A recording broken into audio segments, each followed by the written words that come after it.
Après ces programmes, l'heure de bérer, tout est possible et la bataille pour le ciel. L'apôtre Sam vous revient avec sa toute nouvelle émission intitulée Dans la classe du maître. Un programme destiné à la connaissance de la profondeur de notre Seigneur et Sauveur Jésus-Christ. Ne ratez pas les 2 rendez-vous hebdomadaires, mercredi 10h et vendredi 16h. Bien-aimé, je t'encourage à te connecter et en parler autour de toi dès maintenant. Que l'Éternel te bénisse et te localise. Shalom, shalom.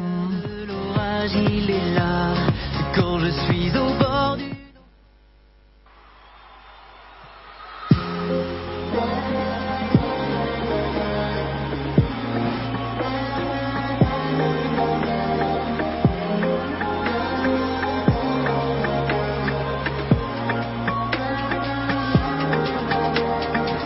Dans l'océan de mes tourments, souvent mon cœur désespère.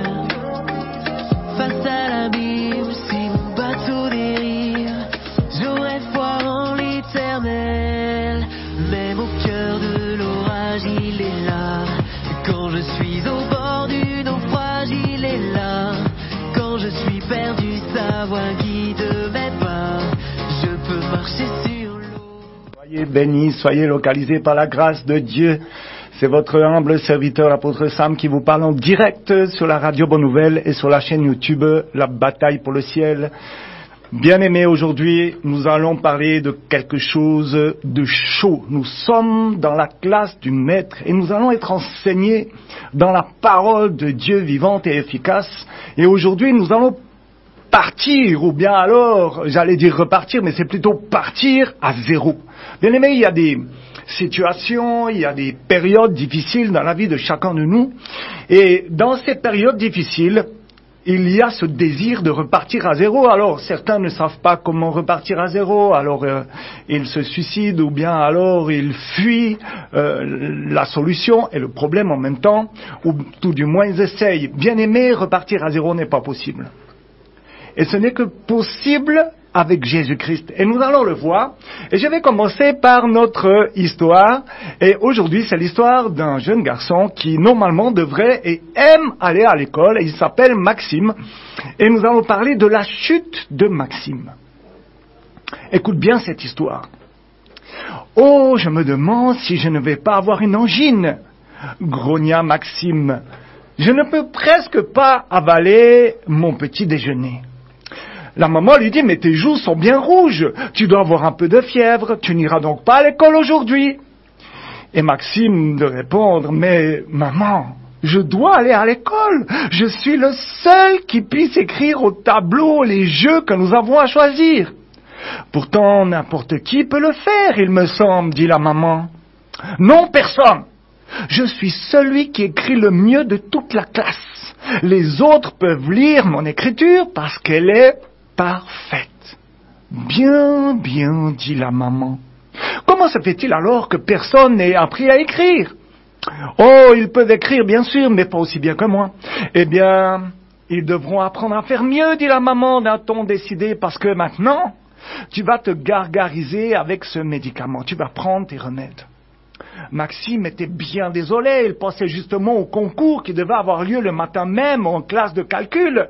1 heure plus tard, il appela « Maman, ma gorge va beaucoup mieux, je voudrais aller à l'école parce qu'il y aura un concours de calcul. » « Tu dois de toute façon rester encore 1 heure, déclara la maman. Alors le garçon... Ah là là là là, les garçons ne battront pas les filles encore, dit Maxime. Chaque vendredi, nous avons un concours de calcul, et c'est grâce à moi que les garçons gagnent toujours. Je suis le plus fort en arithmétique. J'ai l'impression que tu te fais des idées, Maxime, dit sa maman. Non, maman, je t'assure que je suis le meilleur. D'ailleurs, jusqu'ici, personne n'a jamais obtenu 100 points. Il n'y a que moi. Est-ce que je pourrais aller à l'école de la Bible demain, ajouta-t-il. Si tu es tout à fait bien, tu pourras y aller. Ce grand désir t'honore, mais peut-être as-tu peur qu'il ne se débrouille pas très bien sans toi. Oh, ils auront du mal à s'en tirer, répondit vivement Maxime. J'aide la monitrice à trouver les nouvelles images qu'elle accroche au mur, et puis pour un tas de petites choses. C'est très bien, dit la maman, mais je suis sûre que n'importe quel enfant sera heureux de le faire. Hey, ils auront beaucoup de mal à trouver les gravures, dit Maxime, parce qu'ils ne savent pas bien lire les titres. C'est moi qui lis le mieux. La monitrice le sait bien. Je crains qu'un jour prochain, tu ne fasses une grosse chute. Une rude chute, mon garçon, dit la maman en lui mettant des gouttes dans le nez. Maxime ne répondit rien parce que dans cette position, c'était pas facile. Mais il était très intrigué. De quelle chute sa maman voulait-elle parler? Le lendemain matin, le garçon avait encore de la fièvre et son nez coulait comme une fontaine. « Je ne vais pas pouvoir aller à l'école de la Bible, gémit-il. Non, mais tu iras le week-end prochain. Tu ne voudrais pas encore distribuer des microbes à tous tes camarades. » « Je me demande comment ils vont faire, ajouta-t-il soucieux. « Je suis persuadé que tout ira très bien, dit la maman d'un ton rassurant. Personne ne vint le voir, car la maman avait prévenu ses camarades qu'il avait une petite grippe. Mais le lundi soir, il demanda à téléphoner pour savoir qui avait gagné le concours de calcul. « Fais-le si tu ne peux pas attendre demain, dit sa mère. Demande aussi qui a écrit la liste des jeux au tableau. » Quand Maxime revint trouver sa mère dans la cuisine, il paraissait si abattu qu'elle se demanda ce qui avait bien pu lui arriver. Il ne desserra pas les dents, jusqu'à ce qu'elle lui ait demandé qui avait gagné le concours. Il répond, « Ce sont les garçons, dit-il. Tom et Frédéric ont obtenu 100 points, mais pas une seule des filles. » La maman sourit et demanda encore, « Dis donc, qui a écrit les jeux au tableau? »« Sophie. La maîtresse a dit qu'elle écrit de mieux en mieux. Je crois que bientôt ils n'auront même plus besoin de moi. Je suppose que quelqu'un a aussi lu les titres des nouvelles images à l'école de la Bible. »« C'est très probable, dit la maman. »« Viens près de moi, mon fils, ajouta-t-elle. Elle entoura ses épaules de son bras. Écoute-moi bien. Il faut que tu apprennes une chose. Si bien que tu fasses quelque chose, un autre le fera aussi bien que toi. Il est dit dans les proverbes, l'orgueil précède la chute. Quand nous sommes trop fiers de nous-mêmes, il arrive toujours quelque chose qui nous remet à notre place. C'est pourquoi tu parlais d'une chute alors, dit Maxime. Je comprends maintenant. Je n'avais pas compris à ce moment-là. C'est vrai, je suis tombé, n'est-ce pas? Oui, mais tu vas te relever en te disant qu'il vaut beaucoup mieux travailler dans un esprit d'équipe que de vouloir éblouir ses camarades. Alors demain, j'aiderai Jackie à faire ses problèmes pour qu'il puisse avoir son point lui aussi. Hey, quelle morale, mon frère, nous devons être ensemble. Venons-en rapidement à notre sujet, nous avons très peu de temps aujourd'hui et c'est lourd. Repartir à zéro, c'est possible. Dis-le avec moi, même si ça te fait mal à la bouche ou à la gorge, ouvre bien ta bouche et tu dis repartir à zéro, c'est possible. Parce que juste pour rappeler quelque chose, j'ai été créé par Dieu et pour Dieu. Colossiens 1, verset 16, la deuxième partie dit tout a été créé par lui et pour lui. Pour quelle mission? Bien-aimé, dominer. Genèse 1, verset 26. Puis Dieu dit, faisons l'homme à notre image, selon notre ressemblance, et qu'il domine. Il n'est pas marqué que nous dominions. Moi et Dieu. C'est l'homme qui doit dominer. Sur les poissons de la mer, sur les oiseaux du ciel, sur le bétail, sur toute la terre, et sur tous les reptiles qui rampent sur la terre. Pourquoi donc ai-je été créé, bien-aimé, pour de bonnes œuvres? Regardons par exemple dans Éphésiens 2, verset 10. Paul indique ce que Dieu a fait pour nous et il dit là qu'il nous a unis à lui en Christ. Lisons ensemble. Éphésiens 2, verset 10. Ouvre avec moi. Car nous sommes son ouvrage, ayant été créés en Jésus-Christ pour de bonnes œuvres, que Dieu a préparées d'avance afin que nous les pratiquions. Bien-aimés, nous sommes son ouvrage. L'ouvrage de Dieu. Le mot grec employé ici est poïma, et c'est celui-ci qui a donné poème en français. Poïma, poème. Je sais parfaitement où le Seigneur m'a trouvé, bien-aimé. Je me trouvais dans le monde. Dans sa grâce et sa miséricorde, il a étendu sa main et a pris le païen peu prometteur que j'étais, non régénéré, et en état de perdition que j'étais, et a dit, je vais faire de toi un chef-d'œuvre, un poème. Mais le mot important à souligner dans ce verset est le mot créer. Créer en Jésus-Christ. Devenir, c'est-à-dire devenir ce que Dieu veut que nous soyons. Et devenir ce que Dieu veut que nous soyons doit commencer par un acte créateur de Dieu. Nous devons laisser Dieu nous recréer en ce qu'il veut que nous soyons à partir de ce que nous sommes. Ce que nous sommes est le point de départ. Lisons ensemble le psaume 51, parce que dans ce texte, il est fait allusion à la prière de David, et lorsqu'il s'est trouvé en face de son terrible péché, au verset 11 et 12, il est dit « Détourne ton regard de mes péchés, efface toutes mes iniquités. Ô Dieu, crée en moi un cœur pur, et renouvelle en moi un esprit bien disposé. » Mon ami, quand un pécheur vient à Dieu, Dieu ne l'améliore pas, ne le réforme pas, ne le réajuste pas, ne le bricole pas, mais par sa toute-puissance, il le recrée. Alléluia. Regardons ensemble ce que Paul dit dans 2 Corinthiens, chapitre 5, versets 17 à 20. Ouvre avec moi 2 Corinthiens, chapitre 5, 17 à 20. Si quelqu'un est en Christ, il est une nouvelle création. Les choses anciennes sont passées. Voici toutes choses. Et là, on est en train de comprendre le redémarrage à zéro. On part à zéro, là. Voici toutes choses sont devenues nouvelles. Et tout cela vient de Dieu qui nous a réconciliés avec lui par Christ et qui nous a donné le ministère de la réconciliation. Car Dieu était en Christ, réconciliant le monde avec lui-même, en n'imputant point aux hommes leurs offenses. Et il a mis en nous la parole de la réconciliation. Nous faisons donc les fonctions d'ambassadeurs de Christ. Si seulement je pouvais tout recommencer et repartir à zéro, tu pourrais te dire. J'ai bien dérangé dans le passé, comme on dit ici au Cameroun. Je regrette tant de choses que j'ai pensées, dites ou faites. La bonne nouvelle de l'Évangile, c'est qu'aujourd'hui, tu peux repartir à zéro, même maintenant. Regardons d'un peu plus près le processus de la nouvelle création, comme Paul nous le décrit dans 2 Corinthiens chapitre 5. Dans les versets qu'on vient de lire, le processus comporte 3 phases successives. Tout d'abord, il faut traiter le péché. Il faut traiter le péché. Ensuite, le péché est la grande barrière, et tu le connais, qui sépare Dieu et l'homme.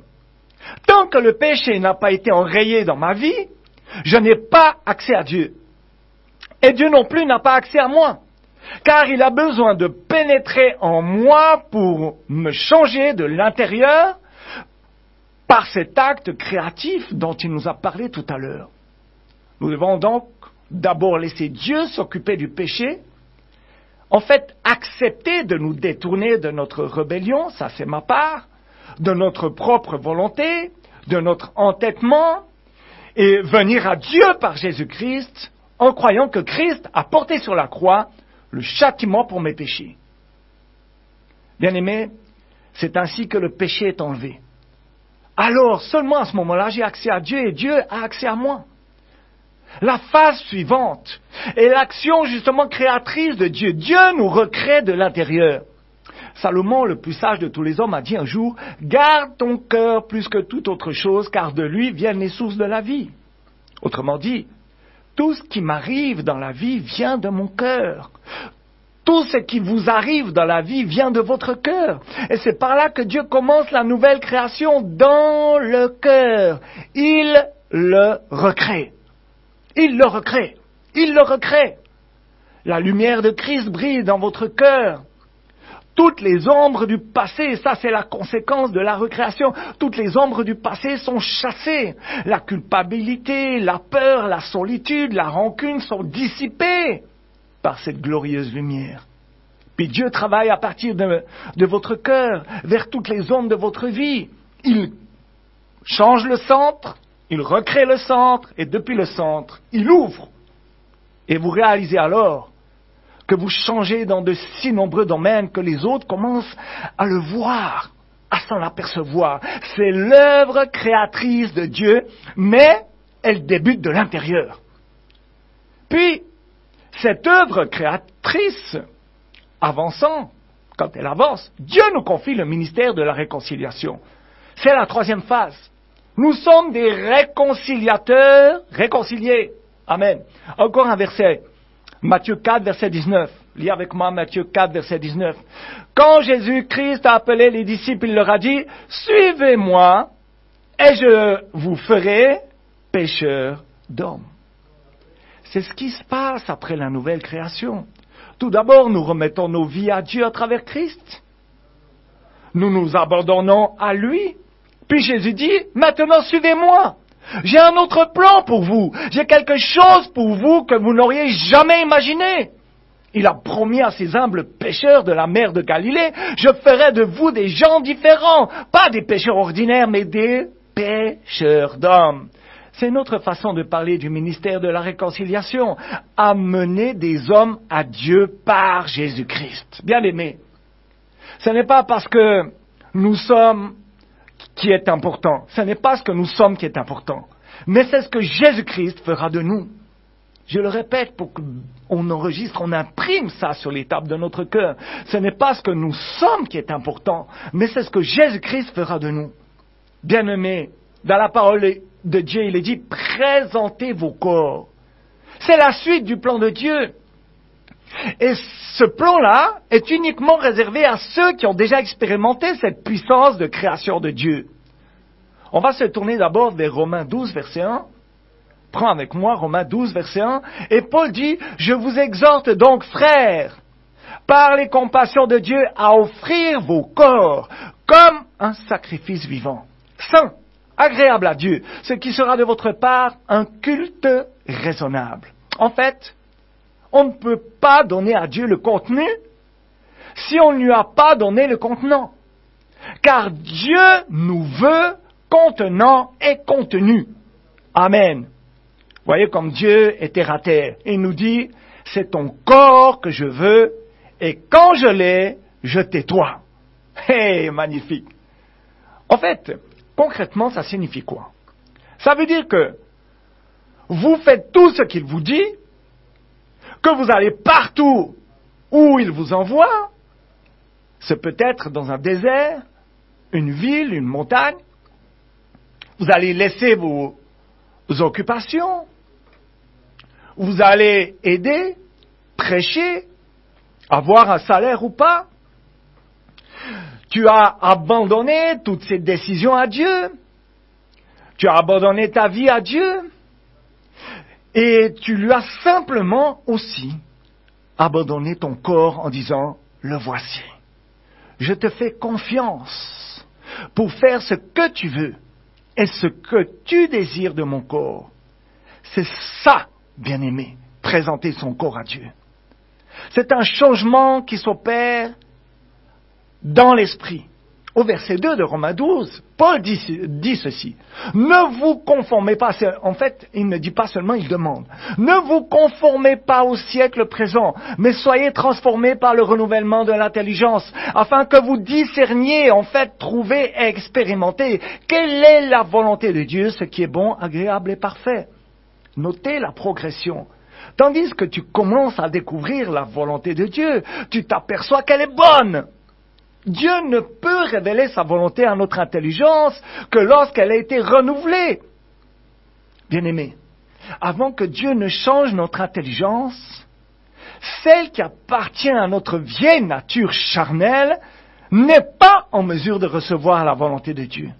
Romains 8, verset 7 dit, « Car l'affection de la chair est inimitié contre Dieu. » Il est évident ici qu'une intelligence en guerre contre Dieu ne peut pas recevoir la révélation de sa volonté. Soyez donc renouvelés dans votre esprit.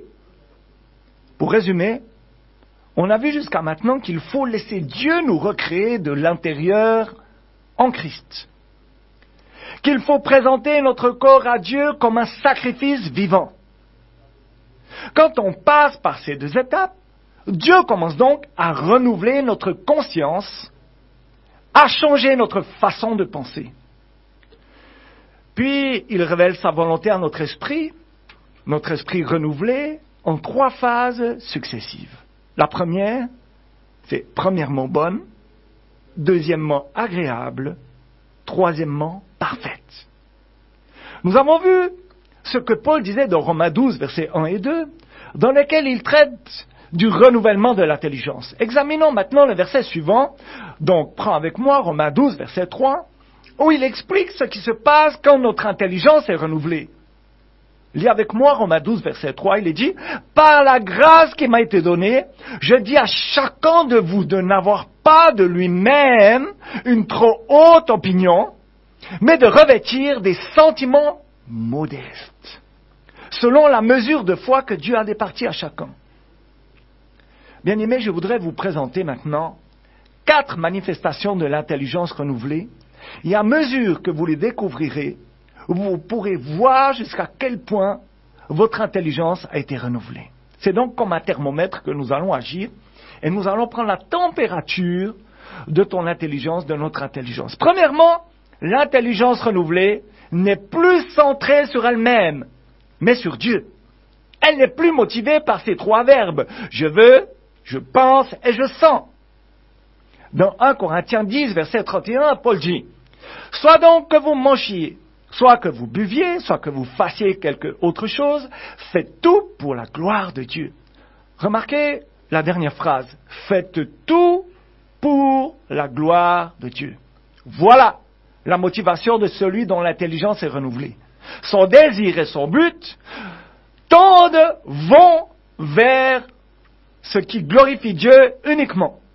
Non l'homme, non les autres, mais la gloire de Dieu. Deuxième point, être humble, sans chercher son propre intérêt. Paul, dans le verset que nous avons déjà cité, dans Romains 12, verset 3, demande que personne n'ait de lui une trop haute opinion. Bien aimé, là on parle de l'humilité en fait, pour résumer.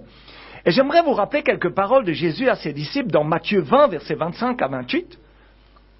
Matthieu 20, 25 à 28, prends avec moi, il est dit, Jésus les appela et dit, « Vous savez que les chefs des nations les tyrannisent et que les grands les asservissent. Il ne sera pas de même au milieu de vous. Mais quiconque veut être grand parmi vous, qu'il soit votre serviteur. Et quiconque veut être le premier parmi vous, qu'il soit votre esclave. C'est ainsi que le Fils de l'homme est venu, non pour être servi, mais pour servir et donner sa vie comme la rançon de plusieurs. » Voilà, bien-aimés, une autre caractéristique de l'intelligence renouvelée. Elle ne cherche pas à diriger, mais à servir. Elle ne cherche pas à avoir, mais à donner. Elle ne raisonne pas, mais elle croit avec confiance. Elle ne subit pas, mais elle domine. Elle n'est pas rancunière, mais elle pardonne tout. Elle ne maudit pas, mais elle bénit. Elle ne se plaint pas, mais elle place sa confiance totale en Dieu. L'intelligence renouvelée, pour terminer, ne s'irrite pas, mais elle est douce. Douce. Habakkuk 2, verset 4 dit, en parlant de la justification par la foi, « Voici son âme s'est enflée, ou bien alors s'est élevée. » L'orgueil, ici on parle d'orgueil. « Elle n'est pas droite en lui, mais le juste vivra par sa foi. » Amen. Troisième point que nous allons voir ensemble, l'intelligence renouvelée, c'est devenir un membre actif d'un corps actif. On parle ici du corps de Christ. Donc, il est question ici de trouver sa place dans le corps. Dans le corps de Christ, il y a quelques minutes, j'ai souligné 3 étapes pratiques nécessaires pour trouver le plan de Dieu pour notre vie, pour repartir à zéro.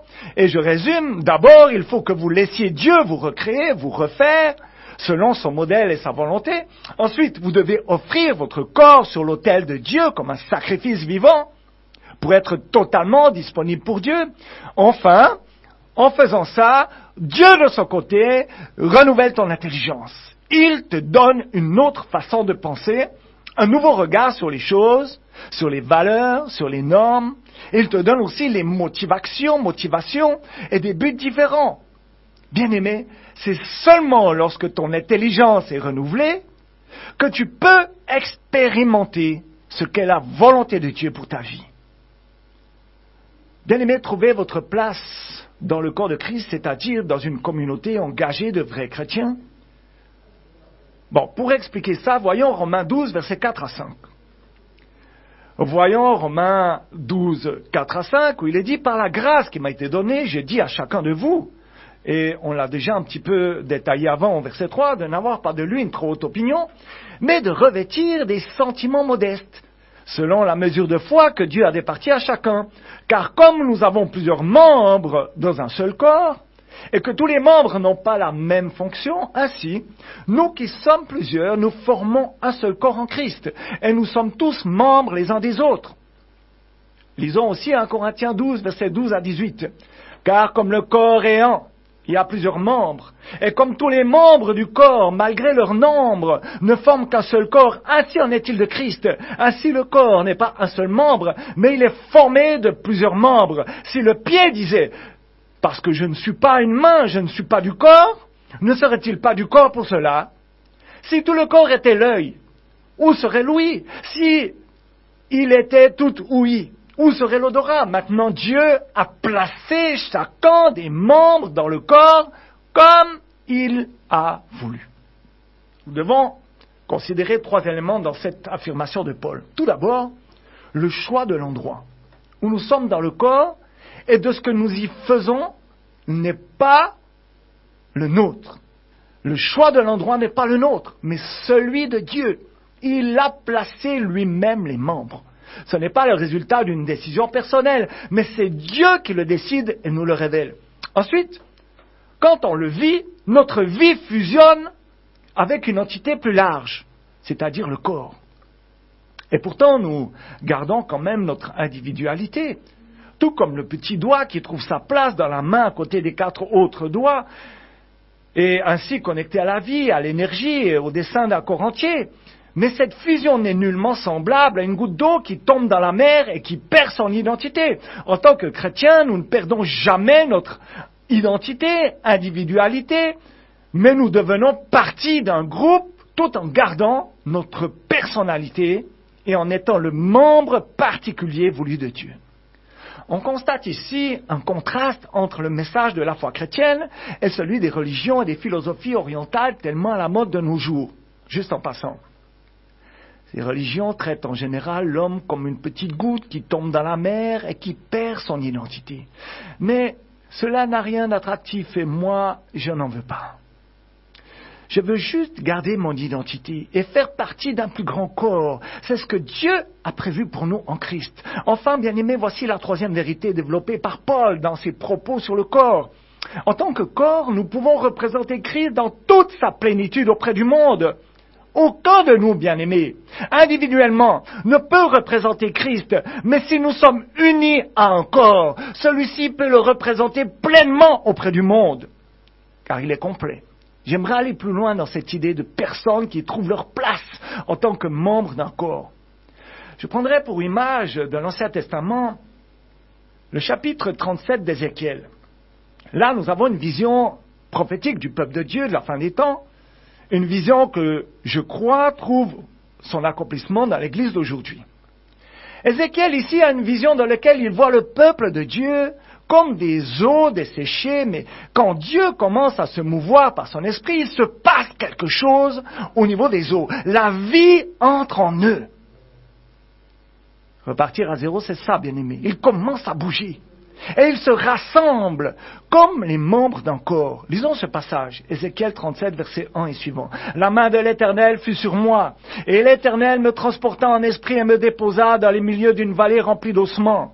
Il me fit passer auprès d'eux tout autour, et voici, ils étaient fort nombreux à la surface de la vallée, et ils étaient complètement secs. Il me dit, « Fils de l'homme, ces eaux pourront-ils revivre ?» Je répondis, « Seigneur, Éternel, tu le sais. » Il me dit, prophétise sur ces eaux et dis-leur, ossements desséchés, écoutez la parole de l'Éternel. Ainsi parle le Seigneur l'Éternel à ces eaux. Voici, je vais faire entrer en vous un esprit, et vous vivrez. Je vous laisse lire la suite.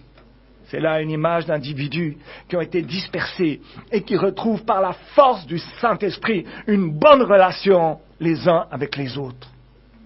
Je crois qu'à bien des égards, de nombreux groupes dans le corps de Christ ont été comme ces eaux desséchées, dispersés un peu partout, coupés, ne trouvant pas vraiment la vie du corps et n'ayant pas une bonne relation les uns avec les autres.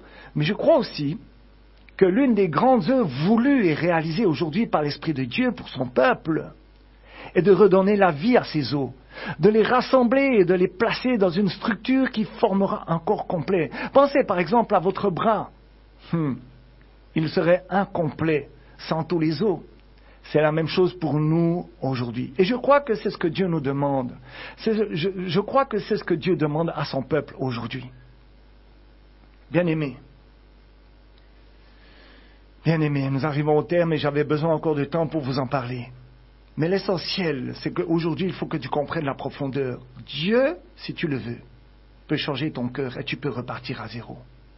Que l'Éternel te bénisse, te localise et te donne la force, la détermination, le pouvoir, l'autorité de changer. Qu'il te donne cette volonté de repartir à zéro. C'est seulement avec lui que c'est possible. Que l'Éternel te bénisse. Je te donne rendez-vous mercredi prochain à 10h si Dieu le veut et je te souhaite un excellent week-end. Shalom, shalom, peuple de Dieu, vous êtes bénis.